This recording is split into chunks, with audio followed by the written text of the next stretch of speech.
Hello guys, I am Mansi. This is a 9th class math and chapter number 6 lines and angle exercise 6.2 and the question number 5.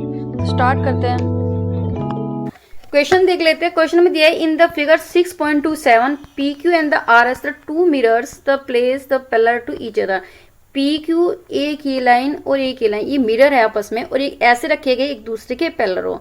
अब इन incident the रे एक ray है A B the strikes the mirror the P Q at the A B. मतलब जो A B है ये हमारी रे है, तो ये क्या रही है यहाँ पे स्ट्राइक्स हो रही है, यहाँ पे टकरा रही है पी क्यू मिरर पर। किस पॉइंट पर? बी पॉइंट्स पर। आगे पढ़ते हैं the reflected the ray the move along the path the B C. फिर यहाँ से फिर ये रिफ्लेक्ट हो रही है और ये क्या कर रही है, जो बी सी बन रही है रिफ्लेक्टेड ये बन रही है, रे बन रही है और कहाँ पे टकरा रही है, ये आर एस मिरर पर टकरा रही है सी पॉइंट पर। तो यहाँ तक हमने पढ़ लिया। फिर हमारे again the reflects the back the along the C D. इसके बाद यहाँ सी से टकराई है बी सी और फिर क्या रिफ्लेक्ट होकर पर ये सी डी रे बन जाती है। अब ये प्रूव करना है कि जो ए बी है पैरेलल टू सी डी की, ए बी हमारा पैरेलल है सी डी के, एक दूसरे के ये समांतर है। तो ये हमें इसमें प्रूव करना है। अब पहले देख लेते हैं कि हमें क्वेश्चंस में क्या क्या दिया है। जो जो हमें दिया है क्वेश्चंस में वो लिख लेते हैं। तो गिवन में हमें क्या दिया, हमें दिया है कि एक पी क्यू दिया है, पी क्यू किसके पैरेलल है, ये हमारे आर एस के पैरेलल है, एक ये दिया है। फिर हमें दिया है कि ए बी है इंसिडेंट्स एक रे है, फिर एक हमारा दी बी सी है जो रिफ्लेक्टेड बनी और फिर एक हमारा सी डी बनी, ये भी हमारी रिफ्लेक्टेड रे है। ये सारी क्या है, ये हमारी रेज है, ये हमारी क्या है, रेज है।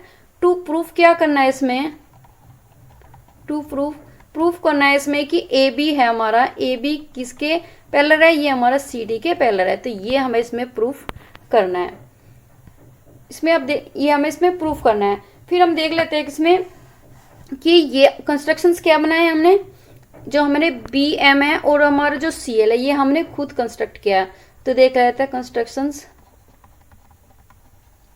कंस्ट्रक्शंस हमने क्या बनाया है, जो पी क्यू है ये पी क्यू परपेंडिकुलर बनाया हमने पी क्यू मिरर पर। तो बी एम हमारा किसमें परपेंडिकुलर है, हमारे पी क्यू मिरर पर, ये पी क्यू लाइन्स पर। एक हमने सी एल बनाया ये वाला, जो सी एल है बनाई हमारा, तो सी एल है परपेंडिकुलर हमारा आर एस पर, हमारे आर एस पर। जिस तरह से ये जो हमारे बी एम और हमारा सी एल आपस में भी ये भी पैरेलल होंगे। क्यों पैरेलल होंगे, क्योंकि जो परपेंडिकुलर है, परपेंडिकुलर ये जो बना है ये हमारा पी क्यू लाइन पर बना है और जो हमारा सी एल है परपेंडिकुलर हमारा आर एस लाइन पे बना है। अब जो पी क्यू और आर एस दोनों आपस में भी पैरेलल हैं, इसलिए पैरेलल पर बनने वाला जो परपेंडिकुलर लाइन होती है वो भी आपस में इक्वल्स होती है। तो हम यहाँ पे लिख सकते हैं कि जो B M parallel to C L, ये भी एक दूसरे के पैरेलल होंगे। तो किस कंडीशन के अकॉर्डिंग होंगे, तो perpendicular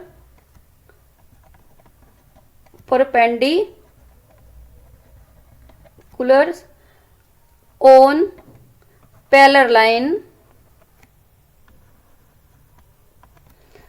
lines are also parallel. कि यदि कोई भी परपेंडिकुलर है और पैरेलल लाइंस पे बना है तो आपस में भी पैरेलल होंगे, इसलिए हमारा बी एम पैरेलल होगा सी एल के इक्विवेलेंट। तो आगे इसमें नेक्स्ट पेज पर करते हैं।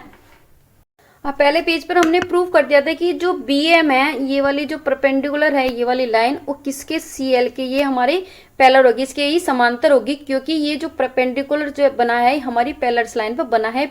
बी एम बना है ये हमारे पी क्यू मिरर पर और जो हमारा सी एल है वो हमारा आर एस पर बना है और जो पी क्यू और आर एस दोनों आपस में भी पैरेलल है, इसलिए हमारे आपस में ये भी पैरेलल होंगे। अब इसमें जो है हमारा जो एंगल ए है, एंगल जो 1 है बना है ये, तो ये जो ए बी रे है यहाँ पे जो स्ट्राइक हो रही है ये एंगल बनाया 1। फिर यही जो लाइन रिफ्लेक्ट होकर बी सी बनी और 2 एंगल्स बनाया। अभी मैं आपने 8 क्लास में पढ़ा होगा कि जो इंसिडेंट जो भी एक रे है वो एंगल्स बनाती है, रिफ्लेक्ट होकर दूसरा एंगल बनाती है, वो आपस में भी दोनों ही इक्वलेंट्स होंगे। इसी तरह से जो ये आया हमारा जो बी सी ने बनाया ये 3 एंगल और फिर रिफ्लेक्ट होकर बना रहा है ये 4 एंगल, ये भी 3 और 4 ये भी आपस में इक्वलेंट होंगे। तो हम इसमें कर सकते हैं कि जो एंगल है हमारा एंगल 1 इक्वल है हमारे एंगल 2 के और जो एंगल हमारा 3 है वो किसके इक्वलेंट है, ये हमारा 4 के है। कौन सा इसमें हमारा लॉ चलेगा, इसमें लॉ ऑफ रिफ्लेक्शन।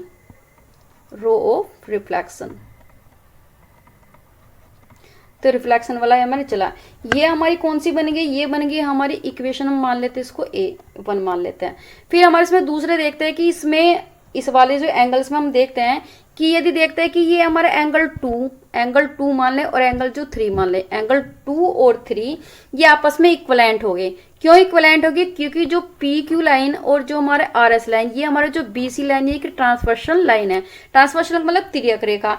जब तिर्यक रेखा जो है उसमें जो बनने वाले एंगल्स होते हैं, मतलब अल्टरनेट इंटीरियर एंगल, ये आपस में भी इक्वल होंगे। तो जो हमारा एंगल है, एंगल हमारा 2 और एंगल है हमारा 3, ये आपस में इक्वलेंट हो गए। अब इसमें कौन सा फॉर्मूला चलेगा, इसमें अल्टरनेट इंटीरियर एंगल बना रही है, इंटीरियर एंगल्स। तो इसलिए क्या होगी, एंगल आपस में क्या होंगे, ये इक्वल होंगे। ये हमने इक्वेशंस बनाई 2, ये इक्वेशन क्या बनाई हमने 2। अब इसमें दोनों को हम सोल्व कर लेते हैं। तो इसमें अब हमने इसमें बना लिया। अब देखो, अब है हमारा कि जो एंगल 1, भाई एंगल 1 इक्वल है एंगल 2 के, और एंगल 3 एंगल है एंगल 4 के, ये आपस में है। तो ये वाला जो एंगल है, तो ये वाला जो इसमें दूसरा कलर लेते हैं कि जो ये वाले होंगे, ये आपस में ये वाले एंगल और ये वाले एंगल, ये भी तो आपस में बराबर होंगे।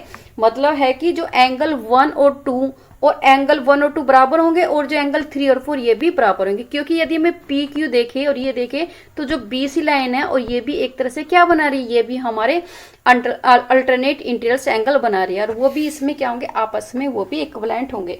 तो इसमें हम कह सकते दोनों हमने सोल्व किया, तो अब क्या आ जाएगा, यहाँ आ जाएगा हमारा एंगल 1 इक्वल हो जाएगा एंगल 2 के, फिर इक्वल हो जाएगा एंगल 3 के, और जो ये होगा एंगल 4 के। ये आपस में क्या हो गए, हमारे सारे ये इक्वलेंट हो गए। तो ये हमने किस पे किया कि by solving equations first and second. तो इसे हमने सोल्व करते हैं कि ये भी आपस में बराबर होंगे। आगे करते हैं नेक्स्ट पेज पर। अब हम इसमें कर लेते हैं कि एंगल 1 प्लस एंगल 2, इसको प्लस कर लेते हैं। फिर हम कर लेंगे एंगल 3 और फिर एंगल 4।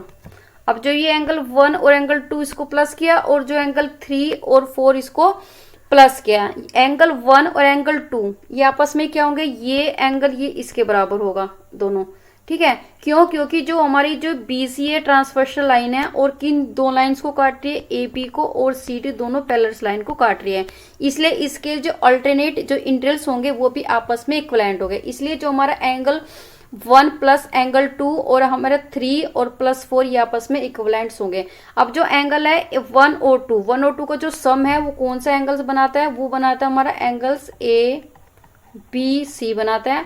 और जो 3 4 है, 3 4 का सम करेंगे, कौन सा एंगल बना रहा है, ये बना रहा है हमारा एंगल बी और सी और डी, बी सी डी बना रहा है। क्यों, क्योंकि ये भी आपस में इक्विवेलेंट हो गए। तो ये होगा हमारा अल्टरनेट्स इंटीरियर एंगल्स। क्योंकि जो लाइन है पैरेलल लाइन है दो, ए बी और जो हमारा सी डी, इस पर ही ट्रांसवर्सल लाइन बी सी काट रही है। इसलिए जो इसके अल्टरनेट इंटीरियर एंगल होंगे वो भी आपस में इक्विवेलेंट होंगे। जब ये 1 और 2 आपस में इक्विवेलेंट होंगे, तो क्या ए बी और सी डी भी तो आपस में इक्विवेलेंट होंगे। तो इसलिए हम कह सकते हैं कि जो ए बी है वो किसके पैरेलल है, वो हमारे सी डी के पैरेलल है। तो यही हमें प्रूफ करना था। तो इसमें कर देंगे हैंस दिस इज प्रूव्ड। तो ये चैप्टर फिनिश हो गया है। तो मिलते हैं आपको नेक्स्ट चैप्टर के साथ, ट्रायंगल के साथ, उसके इंट्रोडक्शन के साथ। तब तक के लिए अपना ध्यान रखिए। Thank you for watching.